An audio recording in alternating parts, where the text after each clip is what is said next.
만약 이 판결이 이대로 확정된다면 국민의힘 내 권력정에 큰 변화가 오지.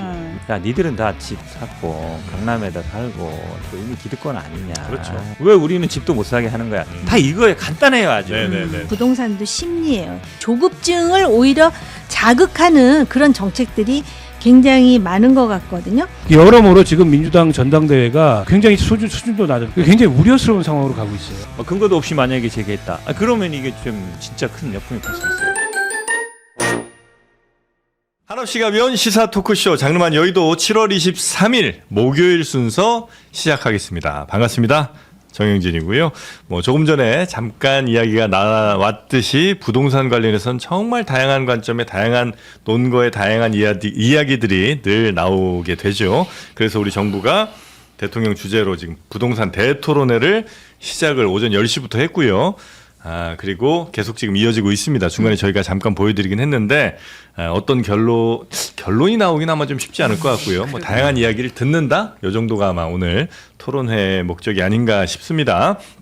자, 그러면 오늘 또 정치권 뉴스들 시사 관련 이야기 함께 이야기 나눠주실 세 분 먼저 소개해드리겠습니다. 부동산 관련돼서 굉장히 피를 토하셨던 우리 현근택 전 민주연구원 부원장님 어서 오시고요. 네, 안녕하세요. 네, 반갑습니다. 그리고 정우김 전 의원님 어서 오십시오. 네, 안녕하세요. 네, 반갑습니다. 부동산은 시장에 좀 더 맡겨야 된다 이렇게 보시는 거죠? 아니요, 왜냐하면 시장에 맡기지 않고 규제를 해서 결과가 어떠냐면 정말 필요로 하는 사람은 오히려 더 피해를 보고 지금 말씀하신 그런 다주택이라든지 나름대로 여유가 있는 사람들은 거의 피해를 안 보는 규제를 하기 때문에 지금 이런 오히려. 부작용이 생긴다니까요. 규제 피해가 오히려 집이 없는 사람이거나 아니면 필요한 사람, 필요한 집을 사야 사람에게. 되는 사람이 더 피해를 본다니까 젊은 사람이라든지. 그런 부작용이 있더라. 그러니까 이제 시장에 네. 어느 정도는 맡기고 네. 그런 오남용을 이제 차단할 수 있는 현명한 정책이 필요한데 그 현명한 노무현 문재인 네. 정책에 이어서 지금 똑같은 정책이 되풀이되는 거에 대한 네. 민주당 내부에서의 우려도 지금 용인 시장 나가 보니까 아시겠지. 현명한 정책은 그동안 나온 건 있어요? 제일 중요한 거는 네. 제대로 된 주택, 그러니까 소요와 수요에 맞는 주택을 네. 지어가지고 굳이 특정 지역에 안 살아도 내가 삶의 질이 향상된다라는 네. 심리적 충족감을 주는 정책 방향이라야 돼요. 알겠습니다. 저도 연구 많이 해봤습니다. 네, 알겠습니다. 근데 네, 알겠습니다. 왜 무슨 얘기 아니, 하시는 예를 들면 인사부터. 네, 인사. 우리 소개 안 박원- 했어요, 소개. 네, 박원석 전 의원님 어서 오시고요. 네, 안녕하세요. 네, 반갑습니다. 자, 그리고 신혜영 기자님도 집 사고 싶죠? 네, 내 집 마련 하고 싶습니다. 어서 오십시오. 반갑습니다. 안녕하십니까. 네, 오늘도 화이팅입니다. 네. 네. 근데 한 번 화이팅하고 나면 며칠 좀 쉬어줘야 돼요. 그래야지. 네, 선수 보호자. 오늘은 그럼 조금 이렇게 캄다운 하시는 거예요. 네. 네. 자, 아니, 지금 우리 토론회가 더 뜨거운 것 같은데. 여기가 더 네. 재밌는 것 같은데. 그러니까 이어가서 그냥 하면요. 그런 거야.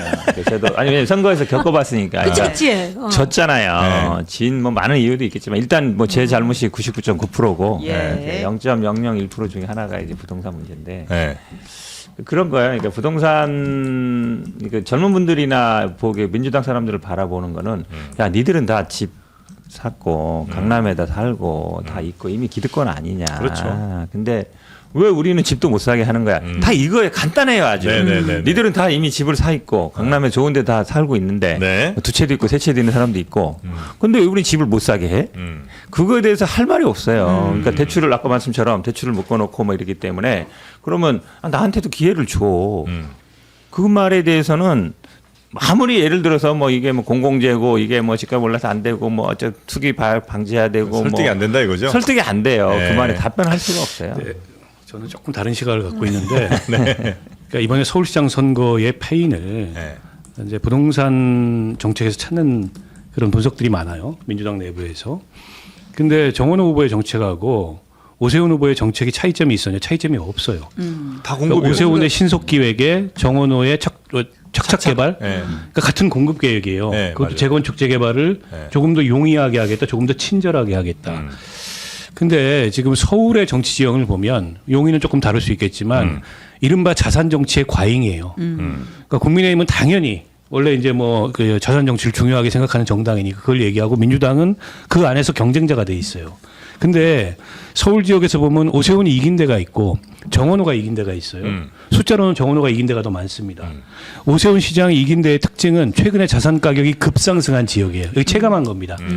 노동보다 자산이 중요하다. 네네. 근데 그런 데서 민주당이 똑같은 논리로 맞서면 져요. 다른 데서는 왜 이겼냐. 자산보다 더 중요한 이슈들이 있는 거거든. 이걸 서울 전체로 의제화 못 시킨 게 민주당의 패인이에요. 근데 지금 그 얘기 왜 우리한테 집 못 사게 하냐. 이 토지거래 허가구역이나 토기과열지구에서 수십억짜리 집을 살 수 있는 20, 30대가 몇 명이나 있어요. 그럼 많지 않아요. 20, 30대 요구가 진짜 그걸까요? 저는 일부의 목소리가 과잉 대표돼 있고 과잉 이슈화돼 있다고 생각해요. 그보다 민주당을 향해서 20, 30대가 갖는 불만은 이 부동산 문제만이 아니고 다른 모든 데서 기득권적인 면모를 보이기 때문에 네. 부동산 이슈로까지 이슈를 빌어서 이제 민주당에 대한 그런 기득권적인 이중성에 대해서 비판을 하는 거지. 그게 전부 수십억짜리 집을 못 사게 대출을 막아놔서가 아니에요. 그걸 착각하면 민주당은 계속 질 겁니다. 그걸 다른 이슈로 부동산 이슈가 아닌 네. 다른 생활의 이슈로 다른 생활의 의제로 관통하는 문제를 이슈를 만들어야지 같은 자산 정치 내에서 경쟁하면 100패예요. 내내 재보궐선거 네. 져요. 실제로 그러면 제가 말씀드릴게요. 그러니까 2030 분들이 만나보면 제일 많이 하는 거는 일자리하고 집이에요. 일자리하고 집. 뭐 대학은 뭐 본인이 어쨌든 뭐 경쟁을 해서 가는 건데 그 다음에 딱 일자리하고 집을 구하는 순간 딱 벽에 막히는 거거든요. 내 능력으로 아니면 내가 뭔가 열심히 해서 안 되는구나 막히는 거건데 일자리 문제는 사실은 아시겠지만 이게 뭐 구조적인 변화도 있는 것이고 네. 우리가 뭐 기업이 만드는 거지만 또 AI 시대가 되면서 일자리가 많이 줄어들기도 하고 또 경력자를 많이 찾는단 말이에요. 그러니까 일자리는 사실 국가에서 할 수 있는 영역이 조금 제가 보기에 좀 한계가 있어요. 기업이 할 수 있는 영역이 많은데 근데 집 문제는 이거는 국가가 할 수 있는 영역이 굉장히 많아요. 네. 사실 말씀처럼 수십억 집을 뭐 구할 수 있는 상태가 많지 않죠. 그걸 원하는 게 아니에요. 그러니까 한 뭐 20평대, 30평대 내가 그러면 최소한 결혼해서 애 하나 정도 낳아서 기를 수 있는 그 정도 면적을 원하는 거거든요. 근데 임대주택이 물론 뭐 공급이 많이 되고 있지만 그 제한이 많아요. 들어갈 수 있는 분들이. 그럼 내가 원하는 지역에 보통 보면은 이제 도심 지역, 네. 아파트 네. 지하철에 가까운 네. 쪽, 내가 차를 안 갖고 다니면 되는 지역에 그냥 내가 혼자 산다면 한 10평대, 만약 결혼해 산다면 한 20평대 예. 정도 공급을 원하는 거거든요. 예. 물론 서울에선 그게 이미 10억 넘어가고 있어요. 네. 지방도 마찬가지고. 근데 그런 부분들에 대해서 그러니까 기회를 달라는 거예요. 그러니까 능력이 안 돼도 좋아. 근데 능력이 될 수 있는데 왜 기회 자체 막아버리냐. 그 부분에 있는 거예요. 기회를 달라. 네, 직접 이제 집을 사고 싶은 우리 30대 신혜영 기자께 대출을 좀 열어줘서 집 살 기회를 열어주는 게 더 좋아요? 아니면 세금을 좀 많이 때려갖고 뭐 실제 그렇게 될지 모르겠습니다만 하여튼 비싼 집들이 좀 가격이 좀 인하되거나 이렇게 되는 게 더 좋아요. 오늘 저를 나락 보내려고 지금 아니 하시는 거예요. 뭐지 유권자들의 예, 아니 그렇게 최민희원처럼 반응하면 안 돼요. 좀 쉬는 날이 필요한데 아무튼 근데 저는 이제 세금을 많이 매긴다고 해서 집값이 과연 떨어질까에 안 떨어져요. 대한 의문은 좀 있고요. 예. 그냥 제 입장에서 얘기를 하면 저는 예. 이제 이 분야의 전문가는 아니지만 사실 서울 안에서 뭐 지역별로 당연히 이제 편차는 있긴 하지만 지금 뭐 제가 당장 뭐 강남에다가 집 사고 싶은 건 아니잖아요. 저는 회사 근처에 살고 싶거든요. 근데 지금 서울 전체가 토지거래 허가구역으로 묶여 있어요. 그러니까 이제 뭐 맞아요. 이미 다 대출 규제가 다 뭐 전역에 다 묶여 있고 네. 뭐 다 제가 지금 바로 강남 가겠다는 게 아니고 회사 근처에 사고 싶어도 지금은 방법이 없어요. 모은 돈이 없어서 그렇겠죠. 다 제 탓인데. 네, 그리고 어쨌든 대출 규제하면서 그 기준이 되는 액수들이 있잖아요. 네. 거기로 집값들이 좀 키 맞추기를 하는 결과론적인 현상이 벌어지고 있잖아요.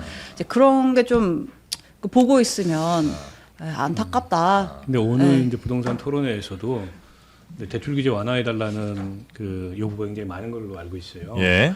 그러니까 저는 토지거래 허가구역 내에서 지금 15억 이하 뭐 6억, 15억 초과 4억, 25억 초과 2억 이거잖아요. 근데 이거를 생애 최초 주택 구입자, 무주택자, 그리고 뭐 신혼 이런 경우에 조금 그 완화하는 그런 방안에 대해서는 공감해요. 예. 근데 그거 말고 집이 이미 있는 사람 혹은 다주택자 예. 이런 사람들에게까지 그런 대출 규제를 완화하면 결국에 빚내 가지고 투기해라 은행에서 은행 돈을 투기로 사용하자는 거예요. 그건 이제 집값을 올리는 네. 말하자면 이게 요소로 작용합니다. 그러니까 이건 좀 차별화돼야 되고 근데 지금 무주택자고 뭐 신혼이고 생애 최초고 다 이제 어떻게 보면 일률적인 규제 대상이 돼 있으니까 그에 대한 불만은 이해해요. 그래서 조금 더 세심해야 된다 정부가. 그러나 대출 규제라는 정책을 하지 말아야 된다. 저는 그건 전혀 동의하지 않습니다. 세심하게. 아니 저도 뭐 저 동의해요. 왜냐하면 네. 뭐 집 이미 여러 채 있는 사람 더 살 때 하는 건 아니거든요. 네. 근데 이제 이런 부분이 있어요. 내가 집을 샀어요. 근데 요거를 마찰에 이제 팔아야 되는데 못 팔고 있어요. 네. 근데 하나 사야 돼요. 어쨌든 그 1가구 2주택이라든지 아니면 대출 규제를 할 때 조금 더 그런 부분을 열어줘야 된다는 부분이고 예. 저는 사실 이 토론의 내용은 아직 잘 보지 못했어요. 네. 근데 만약에 이 토론회 하는 이유가 세제 개편을 통해서 세금 뭔가를 하기 위해서 네. 이 부동산 시장을 어떻게 뭐 정리하든지 안정화시키겠다. 그런 이제 명분을 만들기 위한 토론회라면 나는 굳이 할 필요 없다. 왜냐하면 방향은 이미 정해져 있고 네. 세금으로 부동산 어떻게 해볼게. 야. 근데 이게 지금 아니 문재인 노무현 정부 동안 10년 동안 실패했잖아요. 근데 실패한 거를 왜 야당이 다시 내 입장. 아니 왜냐면 나는 이 부분이 제가 네네네. 문재인 정부 때도 저는 똑같은 입장이었어요. 아니, 그런 그때도 목소리가 필요한 거예요. 아니 그러니까 왜 그러냐면 이게 지금 토론이라는 거는 진짜로 사람들이 아픈 구석이라든지 가려운 부분을 긁어줘야 되는데 방향은 이미 이제 세금으로 부동산 어떻게 할 거야라고 정해놨는데 네. 그걸 하기 위해서 토론회 하는 거라면 네. 사람들이 그럴 거 아니에요. 아 이거 뭐 이미 정해진 거 아니야? 났는데. 결론 났는 거 아니야? 그렇게 하면 안 돼요 토론. 네. 자, 지금 토론회에서 나온 이야기들 혹시 좀 몇 개 좀 추려 주실 수 있나요? 네, 근데 이제 현근택 부원장님이 민주연구원 부원장이셨는데. 아니 옛날에. 그러니까 뭐 옛날이긴 하지만 아니 일단은 민주당의 문재인 정부에 똑같이 정책을 얘기했어요. 얘기했기 왜냐면 때문에. 노무현 정부 때 와. 실패했거든요. 세금으로 부동산 하려다 실패했잖아요. 네네네. 문재인 정부 때 똑같이 5년 동안 똑같이 하려다 실패했고 근데 왜 똑같이 하려 그래요? 그거는 실패로 가는 길 아니에요. 여론도 안 좋고 당연히. 댓글에 네. 지금 근데 반명성이라고 지금.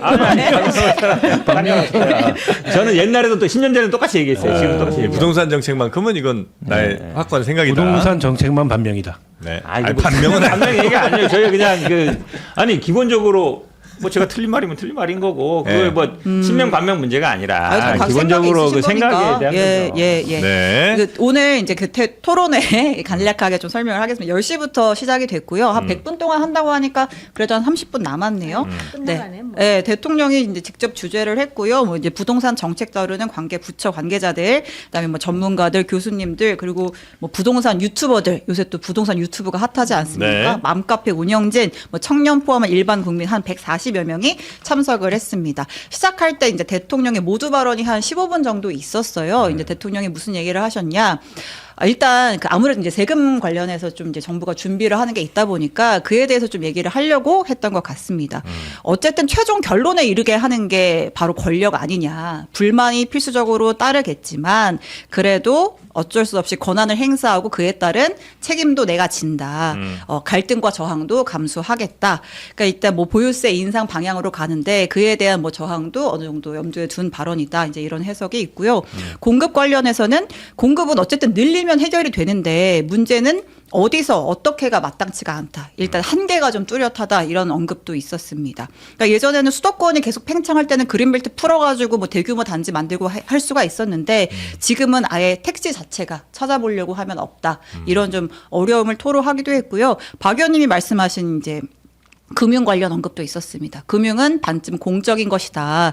그래서 이걸 누가 쓸 것이냐, 누구에게 그 금융을 뭐 대출이겠죠? 활용할 기회를 줄 것이냐가 결국은 정책의 문제로 치환될 수 있다. 그러니까 이제 종합해 보면 뭐 조세제도 개편, 뭐 대출제도 좀 손보는 거를 부동산 정책으로 펴겠다. 이제 이런 취지의 언급인 걸로 보여요. 네. 그리고 나서 이제 부처 사람들이 나와가지고 영상 보고 뭐 네. 토론 의제 설명하고 했고 제가 들어오기 직전부터 이제 좀 이제 시민들의 발언권이 주어지는 것 같더라고요. 네. 한 50분쯤께부터. 그러니까 저도 네. 사실 예전처럼 1기 신도시, 2기 신도시처럼 대규모로 뭐 신도시 개발이 이제 불가능하다고 봐요. 인구도 줄고 있거든요. 그러니까 서울 인구 좀 줄고 이제 경기도 인구 느는 방식인데 예전처럼 막 택지를 뭐 100만 평씩 막 수용해가지고 거기다 아파트 막 짓고 그럼 그분들이 다 그럼 나중에 버스 놔달라 지하철 놔달라 다 그러거든요.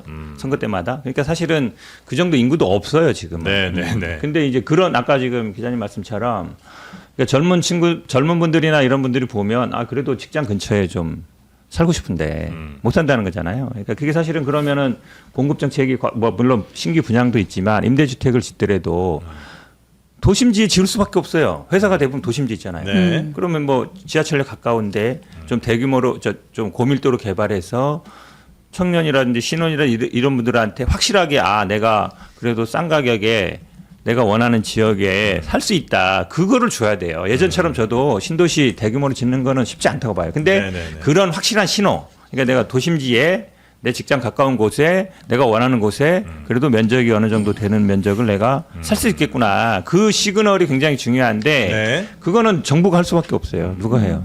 다만 이제 그런 건 있을 것 같아요. 부동산 가격이 물론 이제 정부의 정책도 많은 영향을 미치긴 하겠습니다만 생각보다 큰 방향성은 그러니까 글로벌 유동성이라고 하죠. 전 세계가 금리를 어떻게 정하느냐 여기에 따라서 상당히 많은 영향을 큰 방향으로는 이제 받는 거고 돈이 그다음에 얼마나 풀리냐. 또 정부가 어떤 정책을 한다고 해서 이게 2달, 3달, 뭐 1년 안에 이렇게 딱 효과가 나오는 게 아니고 대체로는 뭔 정책을 하면 그때부터 집 나오는 건 5년, 10년 걸리는 경우가 훨씬 많잖아요. 그래서 그 효과는 어쩌면 그 정부의 정책이랑 바로 붙지 않을 가능성은 매우 높더라. 네, 그 정도는 좀 우리가 참고를 하셔도 괜찮겠다. 서울은 네. 지금 특정 지역뿐만 아니라 전 지역을 토지거래 허가. 허가구역으로 만들어갖고 네. 집값이 올라가고 있는데요. 네. 오히려 지금 지방은 그렇지 않습니다. 그리고 지금 특정 지역 같은 경우는 네. 분양을 해도 미분양이 속출해요. 그러니까 우리나라 맞아요. 전체적으로 볼 때 땅이 부족한 게 아니에요. 네. 사람들이 특정 지역에 살고 싶은 거예요. 그 이유 중에 하나가 현 원장 말씀하셨듯이 직주, 그러니까는 직장이 주로 수도권에 집중되어 있기 때문에 그런 인프라가 갖추어진 지역의 삶의 질을 향상하면서 내가 살고 싶다는 욕구가 있는 데다가 이걸 이렇게 규제를 하면 사람들이 움찔해서 수요가 줄어들 거라고 생각하는데요. 네. 경제가 심리이듯이 부동산도 심리예요. 이렇게 눌러놓으면은 그러면 이거 집값은 더 올라갈 테니까 내가 사야 되는 거 아니야라는 조급증을 오히려 자극하는 그런 정책들이 굉장히 많은 것 같거든요. 그 공급 아이디어와 관련해 가지고 외국의 경우를 보면 그리고 이 정부 이전에도 얘기가 나왔던 것인데요. 네. 지금 보면은 서울에 이제 집들이 그 소위 이제 인구가 줄어든다 그러잖아요. 근데 보면은 오피스 빌딩 같은 곳도 사실은 지금 공실들이 많아요.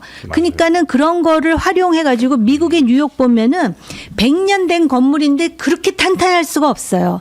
근데 그거를 아파트로 개조를 해 가지고 임대를 해서 상당히 그 뭐랄까 쾌적한 삶을 그러면서 네네네. 직주도 근접이 되잖아요. 그리고 우리나라에 땅이 없다 그러는데요. 공공부지 많아요. 활용하겠다고 공급을 하겠다 그러면 이게 31년, 2년에서나 완공이 된다 하더라도 지금 뭔가 이렇게 삽질이라도 하는 걸 보여줘야 좀 네. 심리적으로 그럴 거 아니에요. 근데 그냥 앉아갖고 땅이 없다라고 하니까 굉장히 그거 자체가 네. 좀 한가해 보인다라는 거고 환율이 계속 올라가면 집값은 떨어진다 그러는데 우리는 지금 환율도 올라가고 특정 지역의 집값도 올라가잖아요. 네. 제가 볼 땐 방법이 있어요. 방법이 있는데 자꾸 대규모 왜 우리나라처럼 이렇게 대규모 아파트 단지가 있는 나라가 전 세계에 중국 말고 또 어디가 있을까요? 제가 뉴욕 가서 봤지만 그렇지 않아요. 저 좀 살았었거든요. 예. 뉴욕 땅이 거거든요. 워낙 예. 넓으니까 미국. 네, 알겠습니다. 아니 저 네. 아까 이 말씀 중에 굉장히 중요한 말씀이 하나 네. 있는데 사실 저도 이렇게 다녀보면 네. 상가는 빈대가 되게 많아요. 맞아요. 많아요. 1층도 빈대가 많아요.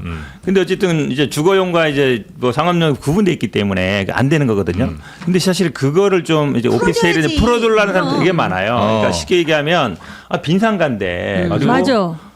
1층도 많이 비어 있어요. 근데 이거를 예를 들어서 영구 주택으로 뭐 하는 거는 약간 일 수 있겠지만 임시 숙소로라든지 아니면 뭐 약간 네, 이렇게 만들 수 있는 틈 분명히 있거든요. 근데 그게 법상은 안 되잖아요. 네. 법을 어느 정도 좀 풀어줄 개정해서라도 필요가 있다. 네, 저는 맞습니다. 아주 좋은 아이디어입니다. 아니 아이디어신데. 성수동이 왜 떴는데 네? 성수동이 원래 중공업 지역이었어. 그렇죠. 근데 이거를 상업지역으로 그러니까 이렇게. 네. 그 성수구청장 잘한다 그랬고 서울시장 후보로도 나오고 그랬잖아. 네. 좋은 아이디어신데 네. 그 성수동에 예를 들어서 임대용, 이를테면 사무용이나 상업용 빌딩을 개조한 그런 임시적인 형태의 주거 시설을 사람들이 선호하는 게 아니잖아요. 임시적인 거기에 대규모 주상복합이 들어선 걸 선호하는 거예요. 그게 거기에 주거의 질을 높이고 가격을 올린 겁니다. 그래서 직주 근접이나 어떻게 보면 생활의 편의 측면에서 쾌적한 주거 환경을 원하는 그런 수요도 있지만 그런 수요 이외에 이걸 통해서 자산 가치를 높이겠다라는 어떤 투자 혹은 투기적 수요도 있는 거예요. 이거 명확히 가르기가 쉽지는 않아요. 네. 때문에 주거 환경만 좋게 만들어주고 도심의 임대주택 공급을 원활하게 한다 그래서 네. 그게 지금 사람들이 갖고 있는 수요를 충족시킬 거냐 그렇지 않습니다. 할 것이다. 알겠습니다. 아니, 그렇지 당연히 않아요. 집을 사는 사람이 나 10년 동안 살아도 만약에 10억에 샀는데 10년 후에도 10억에 팔래 이렇게 생각하는 사람 하나도 없어요. 아니, 그리고 사실은. 어떤 근데 왜 그러냐면 정부- 아니 들어보세요. 지난번에 그 얘기 했잖아요. 네. 주식을 누가 하이닉스 샀는데 뭐 2억 오르면 내가 뭐 사주에 진단 받은 거랑 같다는 네. 건데 비슷한 거예요. 그러니까 당신들은 왜 집을 사서 이만큼 자산 가치를 올렸는데 왜 우리한테는 그런 기회를 안 줘? 요게 1번 기저의 심리에 있는 것이고 또 하나는 뭐냐면 민주당이 잡으면 아무리 세금으로 집값을 잡으려고 계속 하더라도 올라가더라. 집값이 오르더라. 지전에도 그랬고 이번에도 그럴 것이다라는 생각이 많은 사람들이 하고 있단 말이에요. 그걸 좀 깨줄 필요가 있다. 그렇죠. 네. 깨줄 필요 있는데 대출 규제 다 풀면 대출 규제 다 풀면 네. 그 집들이 없어요. 그 집들이 과연 지금 그걸 원하는 2030 청년들에게 돌아갈까요? 아니에요. 본인이 얘기했잖아요. 다주택자에게 들어갈 아까 거예요. 뭐 알겠습니다. 청년, 뭐 네, 그건 신혼주택 뭐 이런 식으로 하자는 의견이시니까. 얘기잖아요. 네. 자, 일단 나눠서, 부동산 대토론회는 계속 진행되고 있으니까요. 예. 그거는 뭐 이후로도 아마 이야기 계속 나올 것 같고요. 오늘 토론회는 이 정도로 마무리하고 아유, 알찹니다. 예, 정치권 뉴스로 한번 좀 가보겠습니다. 보니까는 부동산 정책 완전 국민의힘인데. 국민의힘이 아니라 본인의 아이디어나 예전에 토론 보세요. 예전에 방향이? 토론도. 아 근데 그런 이번에 얘기했어요. 이제 그만 얘기하겠다. 이번 지방선거 때도 토지거래 허가제 그때 전면 엄청 폐지를 많이 주장하셨네요. 전면 폐지는 아니라 이제 뭐 네. 수지구가 제정돼 있었는데 네. 많은 분들이 이제 물론 그분들은 뭐 대형 평수에 있는 분들이고 근데 네. 뭐 팔고 싶어도 못 파는 분들이 있는데 아무튼 뭐 욕 많이 먹었죠. 네. 네. 자, 오세훈 시장 판결 나왔죠? 네, 어제 정치자금법 위반 혐의 1심 판결이 나왔습니다. 당선 무효형에 해당하는 벌금 1,000만 원 나왔고요. 추징금 2,100만 원이 내려졌습니다. 이게 확정이 되면 시장직 상실하게 됩니다. 네. 자, 일단 그 이제 재판부가 오 시장이 그 2021년에 서울시장 보궐선거 이제 국민의 후보 경선할 때 이제 당시에 오세훈 시장의 이제 비서실장이었던 네. 강철원 전 서울시 정무부시장과 함께 명태균 씨를 직접 만났고 이 당시 불리했던 경선 상황을 극복하기 위해 명태균에게 여론조사를 의뢰했다라고 판단을 한 겁니다. 네. 여태까지 이제 오 시장은 만난 건 맞지만 그런 거 의뢰한 적 없다라는 입장이었는데 재판부는 그렇지가 않다. 당시에 치러진 10개의 여론조사 중에 5개는 오세훈 시장이 의뢰한 것이고 그에 따른 비용도 후원자인 김한정 씨가 대납을 한 것이다. 이렇게 판단을 했습니다. 네. 네, 그래서 뭐 이제 오세훈 시장 같은 경우에는 어쨌든 오세훈법을 만든 당사자 아닙니까? 이 정치자금법에 대해서 그 위중함을 알고 있으면서도 이런 일을 벌인 거 죄질이 좋지 않다. 법을 잘 알면서도 이런 범죄를 저질렀다라고 하면서 벌금 1,000만 원을 선고한 겁니다. 네. 요게 정치자금법이니까 선거법은 아니라 아마 634 원칙이 원래는 아닌데 633으로 이번에 한다는 거죠? 네, 특검법이니까. 특검법. 네, 특검법에 그렇게 돼 있어요. 633으로 간다. 그렇지. 이거를 근데 뭐 여러 재판 진행하다 보면 뭐 증인 신청 어쩌고 뭐 하면서 시간을 끌기도 하잖아요. 그렇죠. 그렇게는 안 될 수 있는 거예요, 확실히. 그렇게 만약에 증인을 네. 막 대로 신청하고 이러면은 집중기일이라 그래서 일주일에 재판 막 3번씩 하고 그러죠. 아, 그렇게 해서 네, 보통은 이제 뭐 한 달에 한 번 하고 이러는데 이렇게 네. 633 지키려고 하면 네. 판사들이 뭐 물론은 이제 1심에다 뭐 명태균 이런 분들은 다시 부르긴 할 것 같은데 네. 이제 아주 중요한 증인들 아니면 다시 신청하는 건 잘 안 받아주고 또 불러주더라도 뭐 거의 매일 하는 경우도 있으니까 네. 빨리빨리 진행을 하죠. 그래서 아마도 앞으로 한 3개월, 6개월 후에는 그런 대법 판결이 나오겠네요. 그러니까 이제 이르면 내년 1월 네. 이제 전후로 해서 이제 대법 선고가 있을 걸로 보입니다. 네. 근데 판결이 이게 윤석열, 김건희, 오세훈 세 사람이 다 조금씩 다르게 나왔습니까? 그랬죠. 윤석열 전 대통령 1심에서 그렇죠. 징역 2년 나왔고요. 예. 김건희 씨는 2심까지 다 무죄였습니다. 네. 내일 대법원 선고가 네. 있어서. 아 내일인가요? 네. 어. 이게 전체적인 틀은 똑같잖아요. 여론조사 의뢰하고 비용 대납. 그래서 이게 서로 영향을 주게 돼요. 예. 그렇겠네요. 이게 이제 많은 뭐 언론이나 이런 데서 특별히 안 다루고 있던데 왜 네. 김건희는 무죄 나오고 윤석열은 유죄 나오고 뭐 오세훈 유죄냐. 네. 근데 이런 면이 있어요. 지금 그 김건희 유죄라는 논리 중에도 뭐 경제 공동체니 뭐 네. 정치 공동체 얘기하는데 핵심적인 건 뭐냐면 김건희는 뭐 부의완이라고 하지만 신분이 예, 정치인이 아니잖아요. 정치인. 아. 예, 정치자금법은 정치 활동을 하는 사람이 네. 뭔가 이거 돈을 받거나 아니면은 뭐 정치 자금으로 안 받고 했을 경우 문제되는 거거든요. 제일 중요한 게 정치인이에요. 근데 김건희는 아무리 영향력이 크고 하더라도 본인이 정치인은 아니거든요. 근데 윤석열은 정치인이에요. 당시에 이미 왜냐면 여론조사를 통해서 본인이 이제 후보가 됐고 오세훈도 정치인이잖아요. 네. 그 부분이 제가 다르게 보기에 판단이 나올 수 그렇죠. 있다. 그러니까 이게 만약에 모순되는 건 아니에요. 만약에 아. 이번에 저도 뭐 일주일 연기했기 때문에 네. 뭐 유죄 취지로 파기환송할 것 같은데 설령 김건희에서 무죄로 무죄가 확정된다 나오더라도. 하더라도 윤석열 유죄, 오세훈 유죄가 모순되는 건 아니다. 네, 그렇게 말씀드리고 싶어요. 아니 그 차이도 있고 다른 차이도 있는데 정치인이 아닌 것도 차이가 있고 그 묵시의 합의라는 네. 그 법리가 김건희 재판에 적용이 안 됐어요. 그래서 그냥 명태균이 자발적으로 한 거다. 본인이 권력자하고 가까워지고 향후에 그걸 통해서 이제 본인의 어떻게 보면은 이 비즈니스에 도움이 되도록 하기 위해서 본인이 자발적으로 한 거다. 근데 윤석열 판결에서는 일종의 묵시 합의가 있었다. 그리고 윤석열이 결국 그 김영선 공천에도 영향을 미쳤다. 그게 이제 중요한 차이점이고 때문에 김건희를 정치자금법 위반의 공범으로 봐야 된다. 그렇죠. 이게 네, 이제 그렇죠. 그 윤석열 재판부의 맞습니다. 논리거든요. 때문에 유죄 취지 파기환송이 될 가능성이 높고 결국 김건희도 유죄가 나올 거라고 봤는데 근데 이제 이 오세훈 사건은 조금 다르잖아요. 사건 구조가. 그래서 저는 반반으로 봤어요. 왜냐하면 오세훈 시장 쪽에서 계속 얘기하는 게 아니 명태균하고 만난 적은 있지만 한 번도 여론조사를 의뢰한 적이 없다. 네. 그리고 그 대가로서 비용을 지불한 적도 없다. 그에 관한 직접 증거가 없다. 이거였어요. 근데 실제 직접 증거는 없어요. 예를 들어서 그 김한정 씨한테 이거 좀 돈 좀 대신 지급해. 문자든 뭐 이런 게 없어요. 김한정의 자백도 없고. 네.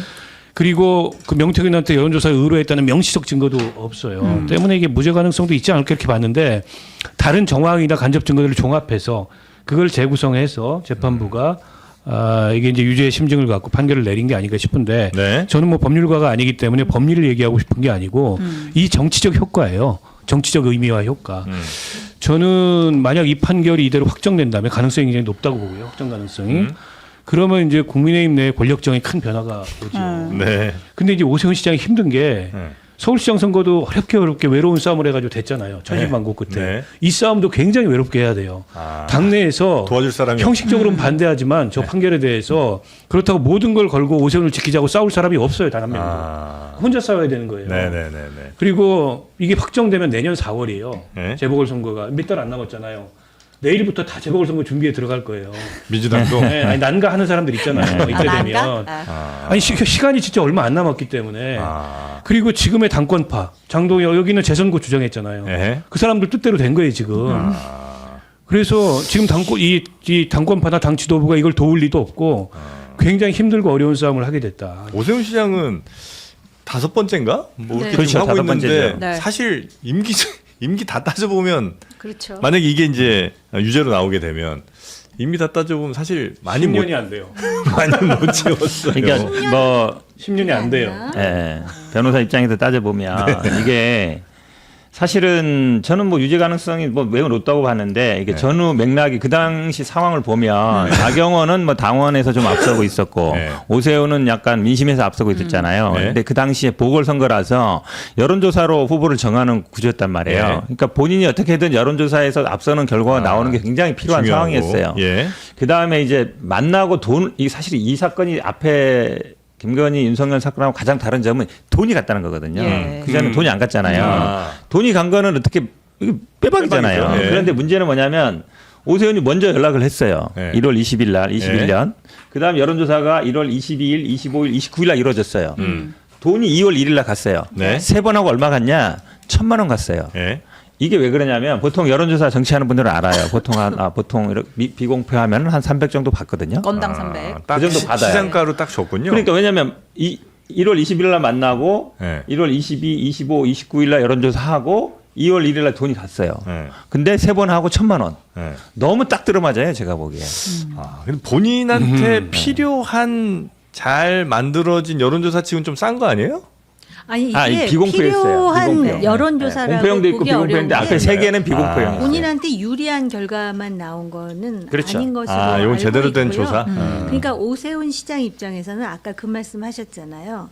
지금 돈을 준 김한정이라는 사람은 정치인이 아니잖아요. 네. 그러니까 이 사람이 자발적으로 우러나서 줬고 본인이 모른다라는 거를 실질적으로 증거를 제시하면서 반격해야 될 것 같아요. 항소해서. 그런데 이제 10개의 여론조사 중에 5개가 무죄고 5개가 유죄가 나왔거든요. 그러니까 오세훈 시장 입장에서는 어떻게 그 5개만 무죄이고 5개는 또 유죄라고 하느냐. 김은 기고 아니면 아닌 것이지. 근데 네. 그 주장은 저는 일리가 있다라고 보거든요. 그리고 어저께 그 재판장의 그 마지막 그 결론을 내리기 전에 그걸 설시라고 합니까?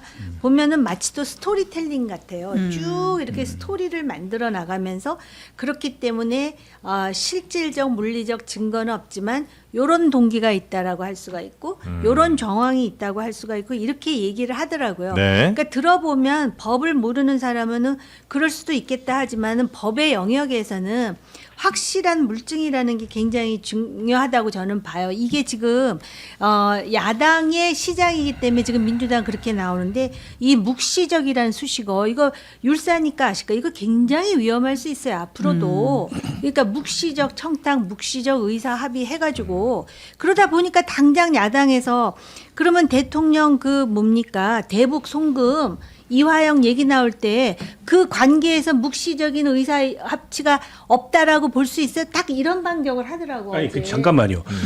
그 윤석열 판결에서는 묵시적 합의라는 그 판결이 나왔지만 네. 이번에 오세훈 판결에서는 묵시적 합의라는 얘기가 없어요. 명시적 증거를 가지고 유죄 판결을 내린 거고. 증거라고는 하지 않았어요. 아니 정황도 증거예요. 진술도 증거고. 정황이라고 얘기했고 그다음에 진술과 관련해서는 명태균이 신뢰할 수 없는 사람이라는 전제를 깔면서 이 부분에 대해서는 그걸 받아들이다 보니까 논란의 여지는 여전히 있는 거거든요. 아니 있는데 제 말씀은 묵시적 합의라는 걸 전제하지 않았다고요. 그 정황 이 증거가 유죄 이거 판결에 분명하다 이렇게 이제 판단. 정황도 증거고 진술도 네. 증거잖아요. 네. 그 증거에 기초해서 판단한 거고. 정황과 진술이 증거예요. 그럼요. 증거 되죠. 다 증거죠. 진술은 아주 중요한 증거가 됩니다. 아니, 진술. 그러니까 왜냐하면 증언이라고- 말씀처럼 예. 지금 명시적으로 딱 오세훈 시장이 야 이렇게 지시한 게 뭐 딱 문자로 나오거나 뭐 녹음해 놓은 게 있으면 모르겠지만 그런 게 아니면 이제 뭐 명태균이 증언 중에 믿을 게 있고 못 믿을 게 있다는 건데 왜 그러냐면 사실은 만났냐 안 만났냐 이것도 되게 중요해요. 근데 이재명, 김성태는 만난 적이 없어요. 전화 누구 바꿔주니까 통화한 적만 있다서 네. 그런 건 다른 것이고 그 다음에 이게 오세훈 측의 변명이 이런 거잖아요. 김한정 그분이 그냥 개인적으로 궁금해서 돈 주고 그냥 여론조사 한 거다라는 거잖아요. 네. 근데 아까 2월 1일 날 1,000만 원 주기 전에 만난 적이 없어요, 두 사람이. 보통 여론조사 의뢰하기라도 하여튼 100만 원 주더라도 만나가지고 네. 이렇게 어떻게 된 겁니까 하고 얘기해서 하지 그 만나지도 않은 사람 모르는 사람이었는데 여론조사 해주세요 하고 또 돈 보내고 그런 거 흔치 않잖아요. 그리고 개인적으로 뭐가 궁금해요. 만약에 개인적으로 궁금하면 이게 뭐 여론조사가 오세훈한테 불리하게 나왔을 때 항의할 이유도 없어요. 아 별로 안 좋구나. 그럼 우리가 잘해야 되겠구나. 이러면 되는 거거든요. 결과 안 좋았다고 항의하고 이럴 이유가 뭐가 있어요? 아니 근데 제가 잘 몰라서 그러는데 전혀 다른 얘기지만 예를 들어서 누군가가 사람을 살인했어요. 네. 그러면 본인이 자백하잖아요. 네. 근데 제가 알기로는 자백만 가지고 안 되고 되죠. 보강 거기에도 증거에서, 보강 근거가 증거. 있어야 되는 보강 걸로 증거. 알고 있거든요. 네. 그렇기 때문에 오세훈 시장이 본인이 항소심에서 살기 위해서는 바로 지금 그 판사가 얘기했던 동기와 정황을 뒤집을 만한 뭔가를 그런 강력한 무언가를 꺼내야겠죠. 제시해야 된다라는 말씀을 드리는 맞아요. 거예요. 네, 네. 자, 그래서 오세훈 시장은 지금 1,000만 원 네, 벌금 벌금 1,000만 원을 이제 받았고요. 어쨌든 이제 오세훈 시장의 논리는 그겁니다. 어쨌든 나는 초기에 여론조사 몇 번 받은 적은 있다. 근데 이제 신빙성이 떨어지기 때문에 명태균이랑 관계를 단절했고 그 후에 이제 후원 회장으로 불렸던 김한정이 자기 모르게 오 시장 모르게 자발적으로 돈을 보낸 것이다. 네. 라는 주장인 것이고 이제 재판부의 판단은 이제 다른 거죠. 이제 만남이 있었던 시점, 네. 여론조사가 시행된 시점, 그리고 돈이 간 시점을 종합적으로 고려했을 때, 그리고 이에 부합하는 명태균 씨의 진술을 일부 인용했을 때 범죄 혐의가 인정이 된다 이렇게 본 겁니다. 네. 자, 이제 민주당 전당대회. 네. 여기 한번 또 가봐야 되겠습니다. 네. 신천지 개입설이 점점 커지는 것 같아요. 네, 이게 또 신천지 개입설을 두고 또 이 양측의 다툼이 좀 과열되는 양상이죠. 지난번 올 초에 추진했던 신천지 통일교 특검 누가 무산시켰냐, 뭐 진실 공방까지 벌어지는 상황인데 이제 사실상 이제 정청래 후보가 이 당사자로 지목이 됐던 거잖아요. 네. 이에 대해서 김민석 후보 측에게 근거를 내라 이렇게 역공에 나섰습니다. 잠깐 들어볼게요. 저는 신천지의 정치 개입의 문제점에 대해서만 지적했고 그것을 특정 후보와 연결시키는 것에 대해서까지 제가 책임질 필요는 없을 것 같습니다. 얼버무릴 것이 아니라 육하 원칙에 의해서 밝혀주시기 바랍니다. 당사자께서 앞으로 어떻게 행동하는지 지켜보고 가장 강력한 응징을 하겠습니다. 강력한 응징을 하겠다. 네. 그러니까 육하 원칙에 의해서 밝히든지 아니면 뭐 허위 사실에 의한 뭐 이런 법적 대응을 하겠다는 취지로 들리는데 지금 이 얘기가 뭐 당내에서 전에도 있었어요? 아니면 갑자기 그냥 김민석 후보가 이렇게 꺼내든 겁니까? 뭐 이 전당대회 국면에는 없었죠. 근데 네. 예전에 나왔던 거는 기억하시겠지만 21년 이제 이재명 이낙연 후보 붙었을 때 네. 서울에서의 결과가 튀는 결과가 나와서 그때 이제 많은 얘기가 이상하다 그렇죠. 얘기 있었고 그다음에 또 이제 김민석 후보가 예전에 계엄 얘기할 때도 네. 뭐 다들 아니라 그랬는데 결국은 근거가 나왔지 않. 네. 근거가 본인이 제시한 건 아닌데 일단 뭐 계엄을 그렇죠. 했기 때문에 네. 나온 건데 저도 그래서 뭐 여기 이쪽에 있는 분들한테 많이 물어봤는데 뭐 명확한 거는 잘 얘기를 안 해줘요. 있는지 없는지 잘 모르겠는데 후보 본인만 아신다 그러니까 뭐 있는 것 같긴 한데 지금 또 김민석 후보 얘기하는 거 보면 뭐 특정 후보를 지지한 건 아니다라고 말은 하지만 네. 어쨌든 반명, 분열주의, 신천지 뭐 3제 연대 얘기를 했기 때문에 누가 봐도 이제 정청래 후보를 지명한 걸로 보인단 말이에요. 네. 근데 특정 후보 아니다라고 특정 얘기해버리면 후보를 네. 그럼 뭐가 있나 이런 생각이 이제 사람들이 하는 것 같아. 뭐가 없는 거 아니야? 이렇게 생각하는 것 저게 같아. 만약에 뭐 없으면 굉장히 역풍 불 텐데. 일부라도 사실이라면 네. 굉장히 중대한 문제잖아요. 그럼요. 그럼. 신천지가 국민의힘뿐만이 아니라 예. 민주당에까지 침투해가지고 정치적 교두보로 삼으려고 했다. 전당대회에 개입해서. 그럼 이거는 지금 전당대회 경쟁을 떠나서 발본색원해야 되는 심각한 문제예요. 어떤 후보라도. 네, 어떤 후보라도. 예. 근데 이제 김민석 총리가 뭐라고 얘기했냐면 이건 비유법이 아니고 실체법입니다. 예. 그리고 이제 3자 비밀연합, 반명, 그다음에 분열주의, 분열주의, 신천지 간의 3자 비밀연합을 얘기했어요. 근데 굉장히 어떻게 보면 좀 구체적인 의혹을 제기했는데 근거가 뭐냐? 나한테 맡겨달라 이렇게 얘기를 했습니다. 네. 그러니까 폭탄을 던져놓고 핀을 언제 뽑을지는 내가 결정할 테니까 좀 지켜봐달라 이건데 저는 다소 무책임하게 들려요. 그게. 저 정도 의혹을 제기했으면 밝혀야 됩니다. 이게 미루고 뭐 어떤 그 폭로를 어느 시점에 했을 때 유리한지 이걸 재고 이럴 문제가 아니에요. 왜냐하면 신천지는 이미 우리 사회에서 그런 존재입니다. 게다가 전례가 있잖아요. 네. 국민의힘 전당대회에 5만 몇천 몇백 몇십 몇 명을 투입했다는 구체적인 수치까지 나와 있어요. 네. 때문에 저는 뭐 금명간에 김민석 총리가 이에 대해서 이런 이유로 내가 이 문제를 제기했다 밝혀야 되고 그게 충분한 근거인지 아닌지는 이제 민주당 당원 지지자들이 판단하겠죠. 첫 번째 이거고 두 번째는 아니 민주당 전당대회가 왜 이러냐는 거예요. 여당 전당대회가 무슨 뭐 미래지향적인 비전이고 정책이고 하나도 없고 전부 이제 적통 뭐 파묘 급기야 신천지 저는 정청래 후보에 대해서는 별 기대가 없었기 때문에 뭐 그러려니 했는데 얼마 전까지 국정 2인자였잖아요. 예. 때문에 지금 김민석 총리가 하는 신천지 의혹에도 무게가 실리는 거예요. 남다른 정보가 있지 않겠냐. 근데 그분이 전당대회에 나와서 정청래식의 당 운영은 안 된다라고 하면서 지금 경쟁이 뛰어들었는데 첫 합동연설회 때부터 인사말도 없이 그냥 정청래 공격으로 시작해서 지금 네거티브로 일관하고 있어요. 네. 이건 차별성이 있는 건가 싶은 생각이 있습니다. 그리고 저는 보안 수사권 문제 예. 이걸 이제 전당대회 딸감으로 사용하는 게 별로 안 좋아요. 근데 이미 사용됐고 이게 쟁점이 커졌어요. 장윤기 사건으로. 그러면 이걸 가지고 정면으로 이견이 뭔지 우려가 뭔지 이걸 토론을 해야 되잖아요. 네. 덮어요 또. 이게 전당대회 쟁점으로 불거지는 게 좀 꺼려져서인지 정청래 후보만 이걸 갖다 자꾸 이제 부각시키려고 그러고 나머지는 덮으려고 그래요. 그러다 보니까 서둘러서 빨리 하자. 근데요, 국민 66%가 보안수사권 남겨야 된다고 지금 여론이 나오고 있어요. 이거 그냥 지금처럼 대책도 불분명한테 폐지하면은 바로 대통령 지지율하고 정당 지지율 직격할 거예요. 그거 감당할 수 있나 지금 민주당이. 여러모로 지금 민주당 전당대회가 여당답지도 않고 그리고 뭔가 정직하지도 않고 네. 그리고 굉장히 수준도 낮은 거기에 저기까지 뛰어들어가지고 그 신천지? 유시민 작가까지 아, 유시민. 굉장히 우려스러운 상황으로 가고 있어요.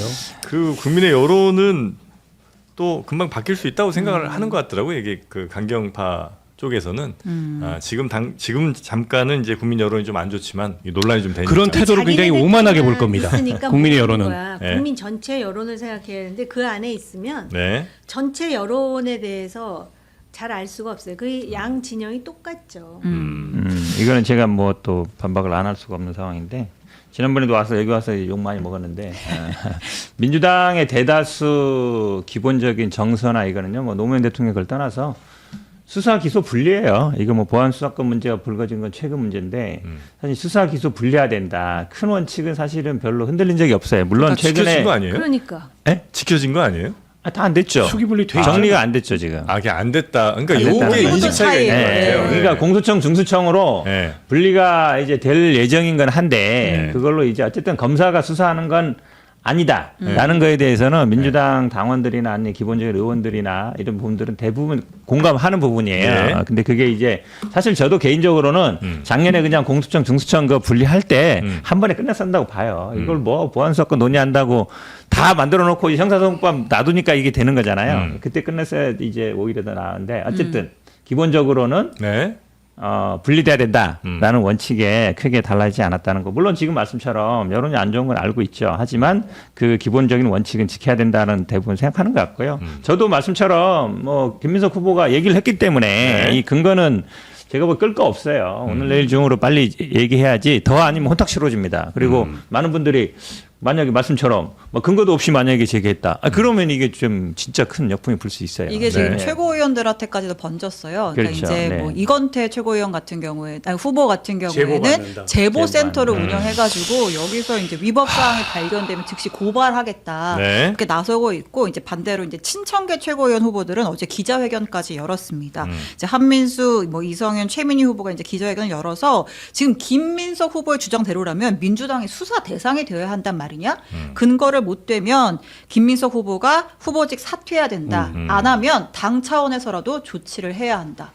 라는 강력한 워딩들이 나왔습니다. 네. 네, 그리고 지금 이제 전당대회 관련한 여론조사들이 이제 계속 나오고 있잖아요. 흥미로운 어제- 여론조사 나왔더라고요. 그렇습니다. 네. 이제 사실은 이제 초반에는 김민석 후보가 좀 앞서간다는 네. 얘기들이 있었는데 어제 나왔던 KSO와 여론조사에서는 전체를 놓고 봤을 때 정청래 후보가 25.7%, 김민석 21.5%, 송영길 8.3%가 나왔어요. 네. 그러니까 정청래 후보가 가장 앞선 걸로 나왔는데 이거를 조금 뭐 정당 지지층별로 좀 나눠서 따져보면 김민석 후보를 선택한 사람 중에 민주당 지지층이 36%, 국민의힘 지지층은 6.7%, 조국혁신당은 17.4%였대요.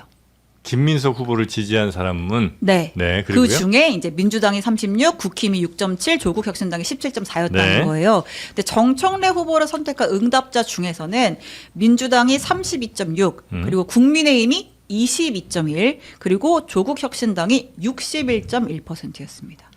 그러니까 조국혁신당과 국민의힘을 원래 지지했던 분들은 정청래 후보를 많이 지지한다는 거예요? 예. 어. 이제 그런 결과가 다른 있었고요. 의도로 아마 그럴 거예요. 뭐 의도까지는 뭐 제가 잘 모르겠습니다만. 일단은 이제 좀 뜯어 보니까 예. 이런 결과가 있었더라. 그리고 오늘 미디어 토마토 조사도 나왔는데 아무튼 어제 이 KSOI 조사가 굉장히 여파가 컸고 정청래 후보가 기분이 좋았던 것 같습니다. 딴지 게시판에 여러분 반가운 소식입니다라고 하면서 네. 2주 전과 결과가 달라졌다라고 하면서 어제 그 결과를 본인 인용해서 지지율이 상승했다. 네, 내가 1등 나왔다라고 네네. 하면서 여러분 뭐 당원들 저를 지켜주십시오 이제 글을 올렸고 네. 이어서 이제 오늘 나온 조사까지 바로 전하겠습니다. 미디어 토마토 조사 결과 역시 정청래 후보가 1위로 나왔습니다.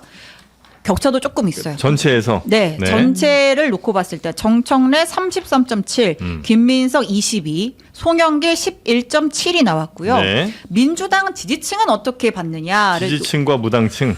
그냥 민주당 지지층 더하기 무당층까지 하면 예. 이제 정청래 35, 김민석 32.9, 송영길 13.3이고요. 네. 무당층도 빼고 여기 그래프에는 없습니다만 민주당 지지층에서만 놓고 봤을 때는 정청래가 39.4, 김민석이 37.5, 그리고 송영길이 14.2가 나왔습니다. 네, 거의 붙었네요. 붙었습니다. 네. 지지층에선 붙었고 또 이제 미토에서 굉장히 재밌는 조사를 했어요.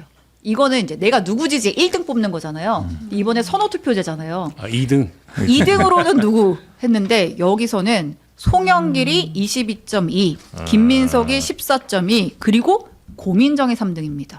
12.8. 그 다음이 정청래 후보가 8%대가 나왔어요. 좀 1차에서 과반 못하면 진다는 얘기네요. 정청래 후보가 종합해서 보면. 네.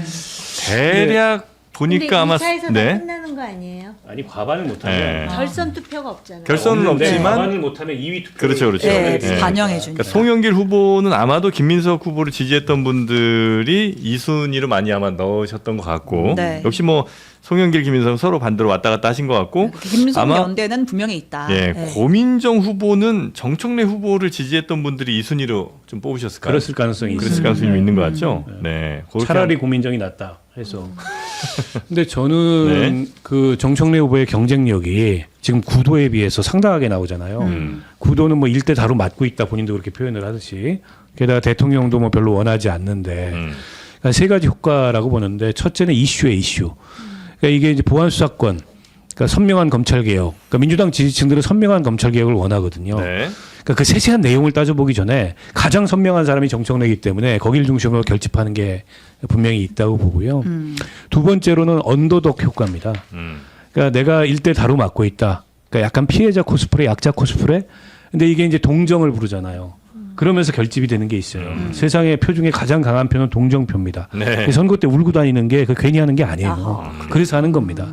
세 번째로는 유시민 효과입니다. 부정할 수 없어요. 유시민 효과. 유시민 작가가 나서서 이 선거 구도를 권력자의 부당한 탄압과 그다음에 그에 저항하는 의로운 시민 뭐 이런 구도로 지금 만들어버린 거예요. 그 대통령을 정확하게 겨냥했습니다. 이제는 뭐 애둘러 얘기하지도 않아요. 권력의 썩은 얘기까지 나왔기 때문에. 근데 여기에 그 민주당의 전통 지지층의 그런 어떤 감수성, 부당한 권력에는 맞서야 돼. 그러니까 국민의힘은 부당한 권력에 별로 안 맞서요. 부당한 권력에 이렇게 영합하는 그런 정치적 체질을 갖고 있는데 여기는 부당한 권력에 맞서거든. 저항 권력이었기 때문에 오랫동안에 이게 저는 효과를 발휘하고 있는 거라고 봐요. 그래서 어물전 썩었네. 마지막까지 만만치 않을 거다. 근데 김민석 총리한테 저 한 말씀 하고 싶은 게 이 경쟁의 구도나 이슈나 의제나 경쟁의 차원을 바꿔야 돼요. 정청래 후보가 똑같은 수준에서 경쟁하면 집니다.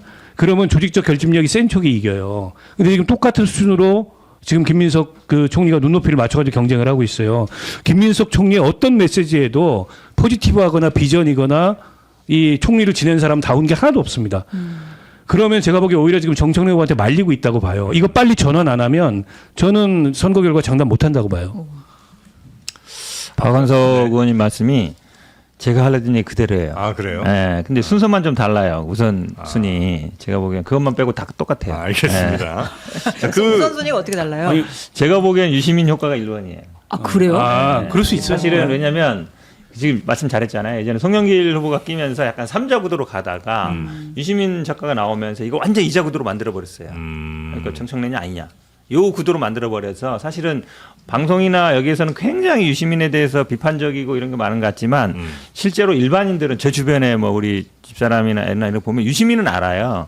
정청래, 김민석 뭐 누구지? 뭐 이런 모르는데. 그러니까 대중적으로 워낙 유명하시니까. 그렇죠. 아, 그러니까 당대표 후보보다 더 유명하니까. 훨씬 유명하죠. 그리고 훨씬 유명하고 일반인들도 알고 유시민이 본인이 나서든가 그러면. 뭐라고 했다는 정도도 알아요. 네. 그래서 이제 이 구도가 너무 선명하게 딱 그려져 버리니까 송영길 후보가 낄 자리가 없고 1대1 구도가 되면서 판을 확 이제 정리해버린 판이 있어서 제가 보기엔 오히려 유시민이 1번 아닌가. 아니, 그럼 만약에 보여요. 유시민 효과가 1번이라면 이제 유시민 저 작가의 주장은 이제 대통령이 잘못 가고 있다는 거잖아요. 그렇죠. 그 얘기는 네. 이제 사실은 대통령과 이제 선긋기에 나선 거라고 아마 느껴지실 텐데. 그렇죠. 그러면 벌써 민주당 지지자들 가운데 대통령과 선 긋는 사람들이 그만큼 늘었다는 거예요? 민주당 게시판 안 지지율보다는 가보셨습니까? 그러니까 대통령 지지율이 예를 들어 초기처럼 막 70% 가고 막 이랬으면 네. 사실은 유시민이 이런 얘기해도 안 먹혀요. 네. 근데 사실 대통령 지지율도 뭐 한 50% 정도 수준이고 네. 민주당 내에서도 그러면은 대여론이 가면 당원들이 지금 160만, 50만, 60만이거든요. 예. 그러면 이제 어느 정도 일반 여론을 많이 따라가는 경향이 있어요. 예. 당원이 많아지면. 그러니까 보니까 이게 좀 뭔가 잘못 가고 있지 않나? 아니면 특히 이제 보안 수사권 문제 관련해서는 이게 지금 빨리 끝냈어야 되는데 왜 이렇게 오래 가고 있지? 이런 부분들이 있어서 그게 제가 보기엔- 당심이라는 거예요? 아니 강심이 100% 일치하지는 않는데 권리당원심. 권리당원들도 권리당원심. 뭔가 이제 일반 여론을 많이 추렴해 간단 말이에요. 그리고 뭔가 좀 이렇게 방향이 지금 좀 잘못된 거 아닌가? 그러니까 유시민이 어쨌든 긍정 부정 형도 있지만 뭐라고 한 얘기에 대해서 이제 반응들이 안단 말이죠. 그래요? 이분이, 예, 그렇죠. 그 말씀이 일리가 있는 게 네. 대통령의 지지가 지금 슬슬 내려오고 있거든요.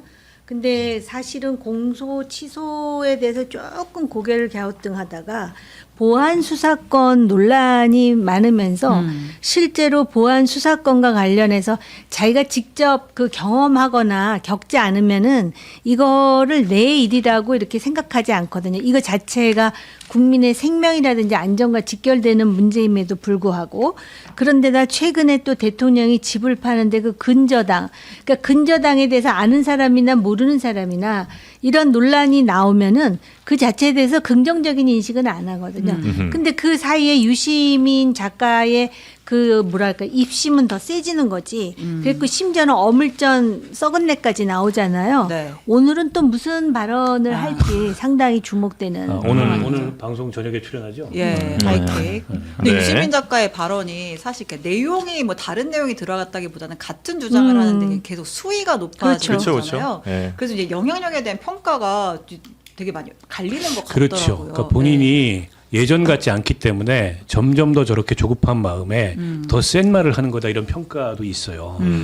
근데 그 센 말을 통해서 그 지금 전당대회에 이를테면 정청래 후보 지지층이 결집하는 것도 사실이에요. 예. 때문에 두 효과가 동시에 다 있는 숫자가 나오니까. 있는 거죠.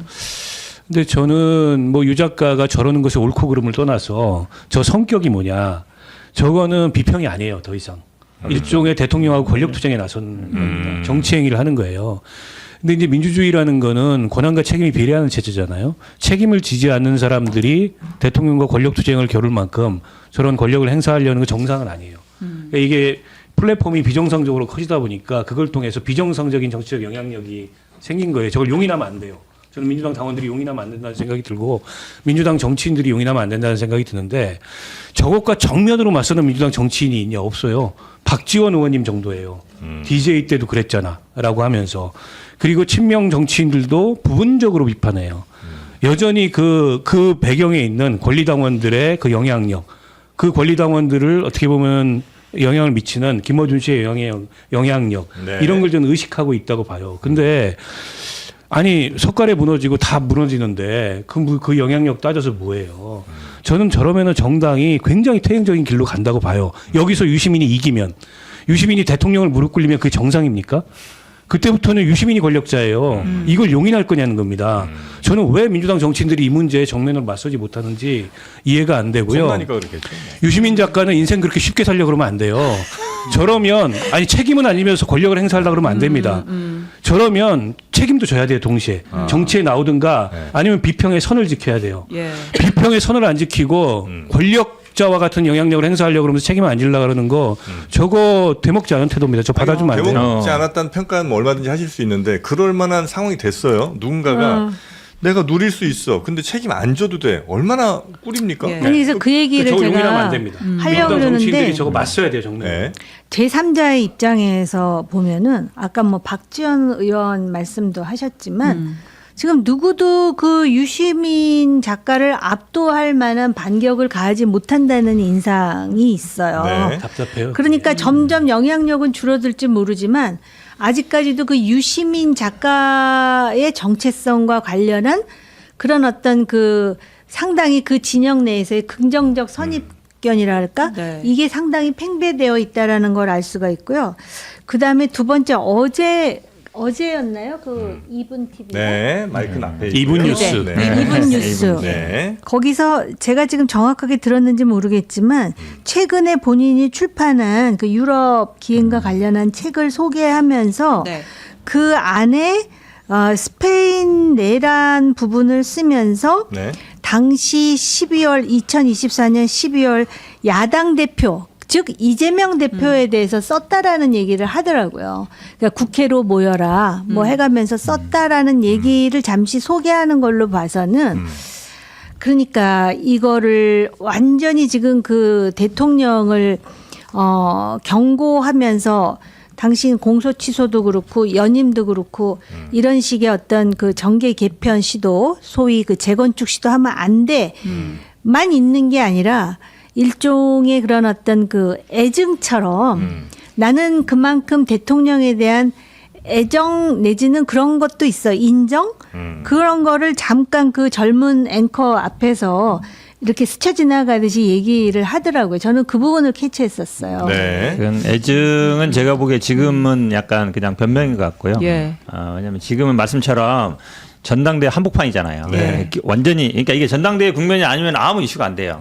그리고 지금 얘기하는 노선 어쨌든 대통령에 맞서고 어쨌든 정청래 후보를 사실상 지원하는 셈이거든요. 그러니까 예를 들어서 가장 정확한 얘기예요. 그러니까 권한과 책임인데 이분이 뭐 당원도 아니고 그렇다고 뭐 정치하는 분도 아니고 나 정치 안 한다 그러잖아요. 네. 근데 계속 발언을 하고 있잖아요. 그리고 실제 전당대회에 영향을 미치고 있어요. 예. 수치로도 나타나고 있고.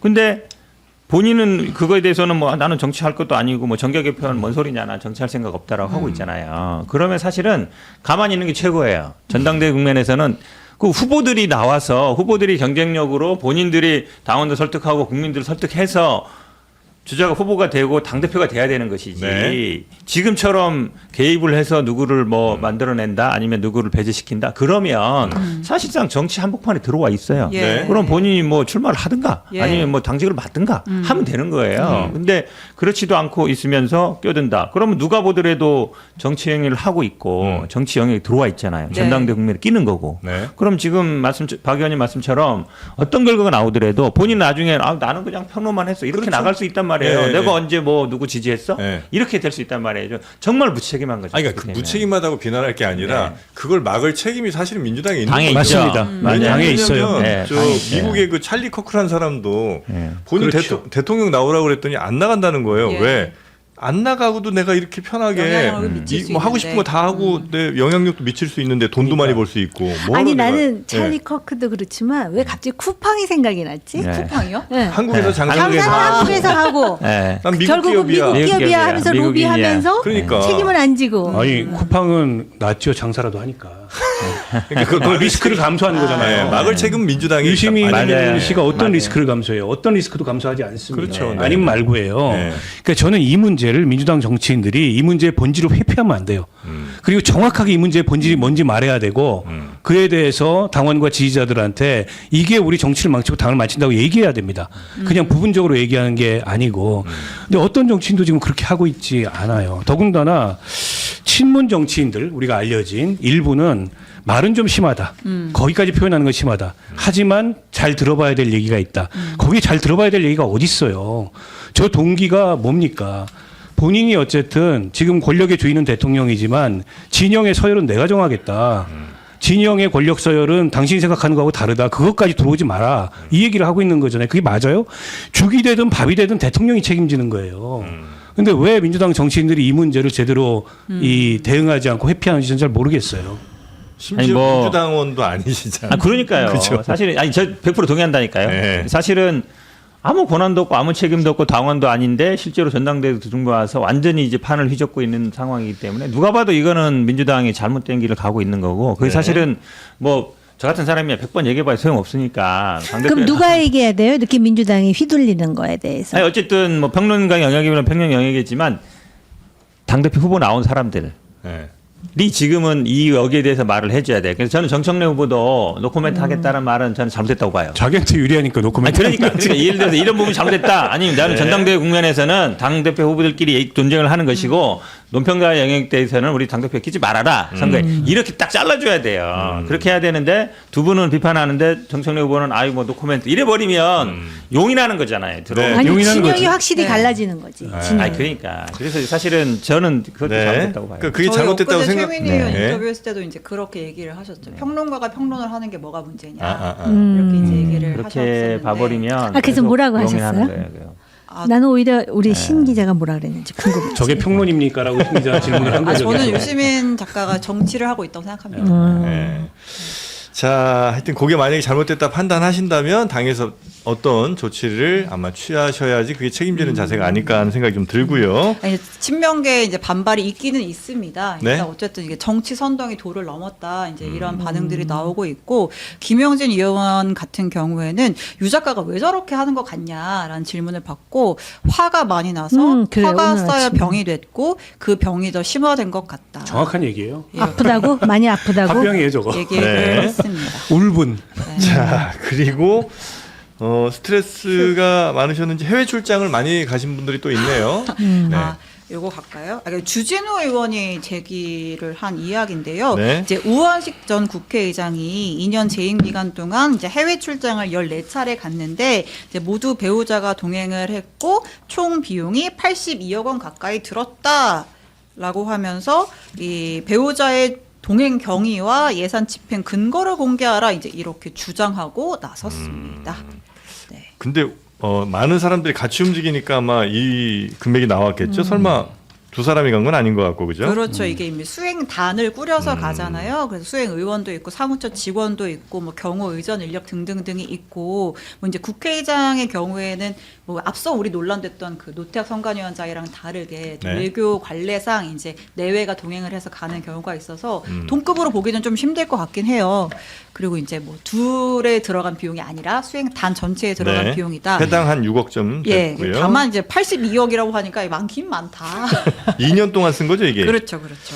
아, 근데 역대 국회의장들이 보니까 김진표 전 국회의장이 1등입니다. 아, 많이 1등. 쓰셨네. 예, 90억. 90억, 8천만 원 쓰죠. 김진표 회장은 이제 재임 중에도 진짜 출장 많이 다니다. 출장 러버다 이제 이런 제가 얘기가 사실은 있었죠. 제가 네. 19대 국회에서 의장님 출장 수행을 한번 한 적이 있어요. 네. 중국, 인도네시아 갈 예. 때 그때 의원이 10명쯤 갑니다. 그러면 의원 10명의 비용도 여기다 포함이 돼요. 그렇지. 의장이 출장 가면 그 정도 가요. 예. 그리고 당연히 사모님 아, 동반했고 가시고. 그 중에 일부는 국빈 무슨 방문이어서 아마 상대국에서 비용을 낸 게 있을 거예요. 초청이어서. 근데 일부는 또 아니고. 어느 의장 때 가셨어요? 정여 의장 때. 아, 그때 제일 근데 싸게 들었어요. 의장이 지정을 해요. 누구 가자. 이렇게. 표현이 예, 네. 예. 그럼 이제 의원들은 의장이 출장 가자는데 좋죠. 너무 좋죠. 가는 거죠. 가야지. 그리고 의장 출장 가면은 진짜 뭐 하는 게 없어요. 아, 의전은 좋은 것만 다 의전은 베스트 오브 베스트인데. 그래서 이걸 갖다가 무슨 부인 출장해가지고 비용이 이렇게 들었다는 건 말도 안 되고. 그리고 그 국회 홈페이지에 다 나와 있어요. 출장비 내역이. 네. 그러니까 저는 저런 식으로 이게 선관위원장이 빗대가지고 쓸데없는 의혹을 제기하는 건데 그런 기준으로 하면 대통령 동부인하지 말란 얘기예요. 근데 이게 선관위원장 출장하고 국회의장 출장은 다른 급이에요, 완전히. 상대국 프로토콜에 맞춰야 돼요. 네. 항상 국회의장 가면 동부인에서 나오거든요. 그러니까 주진우 의원도 시간 남으면 다른 일을 좀 열심히 하시라 이런 거 말고. 근데 좀 아니, 많이 다음에 네. 저 국회의장이 갈 때 주진우 네. 의원 좀 데리고 가라. 아, 그렇지. 갔다 와야 안 데리고 가서 제가 보기엔 그런 갔다 오면 알게 돼, 이해가 돼. 정의화 전 의장 때는 27억 썼네요. 예, 그러니까 그때 진짜 적게 썼습니다. 네, 문희상 전 의장이 한 30억쯤 되고요. 박병석 41억. 박병석 기자가 사실 더 많이 나가고 싶었는데 네. 코로나 때여서 아, 그래요? 네, 그런 네. 이슈가 있었죠. 정세균 33억. 네. 요 정도 나왔고요. 네.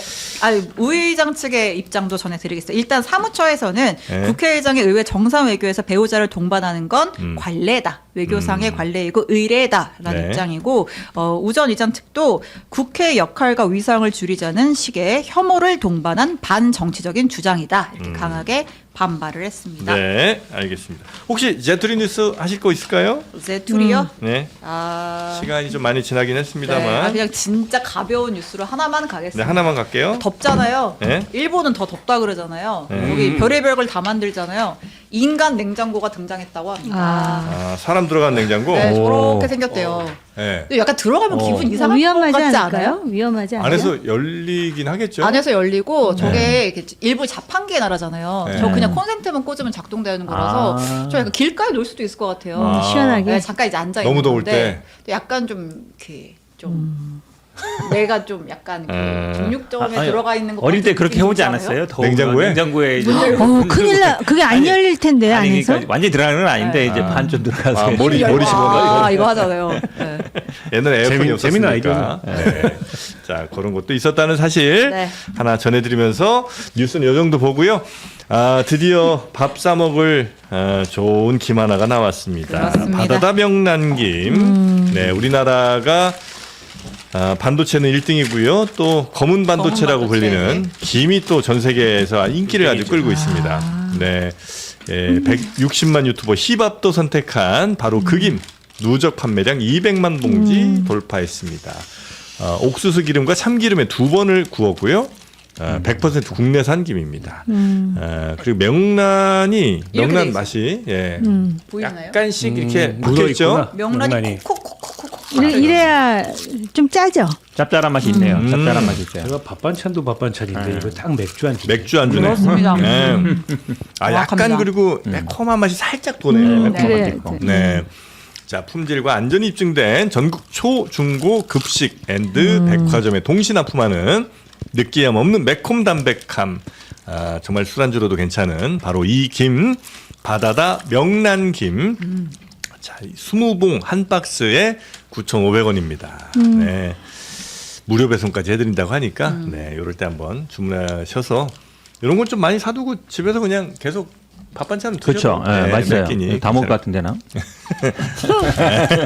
맥주랑 같이 드시면 더 좋고요. 자, 하여튼 챙겨서 드시기 바라겠습니다. 김서방 바다다 명란김이었습니다. 자, 세 분 오늘도 대단히 감사하고요. 다음 주에 또 모시도록 하겠습니다. 고맙습니다. 고맙습니다.